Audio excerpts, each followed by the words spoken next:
বন্ধুরা, আজকে দেখাবো হচ্ছে বরবটি বাটা। বরবটি বাটা কিভাবে করতে হয় বন্ধুরা সেটা হচ্ছে দেখাবো। সবার প্রথমে এই যে বরবটিগুলো নিয়ে নিয়েছি, এগুলোকে কুচি কুচি করে কেটে নেব। ঠিক আছে, বরবটিগুলো এইভাবে করে কেটে নিয়ে ভালো করে জলে ধুয়ে নিতে হবে। ঠিক আছে, আর কয়েকটা নিতে হবে হচ্ছে কাঁচা লঙ্কা। যে যার মতন ঝাল খাবেন সেভাবে দেবেন, আমি এতটা নিয়েছি। ঠিক আছে, এবার হচ্ছে কড়াই বসিয়ে দিয়েছি। এখন এর মধ্যে সরষের তেল দেবো আন্দাজ মতন, আপনাদের যে যা যতটা তেল খাবেন। তেলটা একটু গরম হয়ে আসলে এর মধ্যে দিয়ে দেবো অল্প কালো জিরা।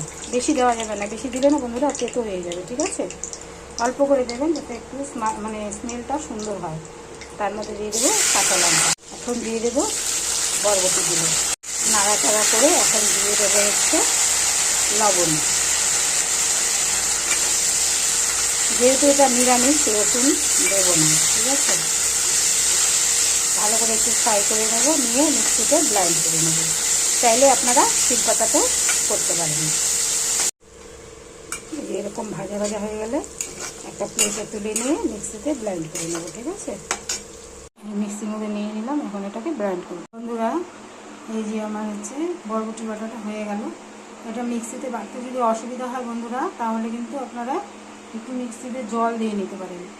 একটু জল দিয়ে বেশ নরম করে করে তারপরে কড়াইতে আবার একটু তেল দিয়ে ফ্রাই করে নিলে কিন্তু ভালো হয়। কারণ মিক্সিতে অনেক সময় বরবটিগুলো শুধু বাটতে গেলে একটু ড্রাই হয়ে যায়। ঠিক আছে, আর আমার এই টিপসটি যদি ভালো লাগে বন্ধুরা, তাহলে লাইক শেয়ার কমেন্টটা অবশ্যই করবেন। আর আপনারা এভাবে বাড়িতে বানিয়ে গরম গরম ভাতের সাথে তৈরি করে খান, একবার খেয়ে দেখুন।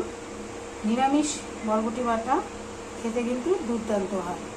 আর আমিষেরটাও আমি এরপরে রেসিপি দেখাবো। ঠিক আছে, সেটা হলো রসুন না পেঁয়াজ দিয়ে কীভাবে করতে হয় সেটা আমি দেখাবো।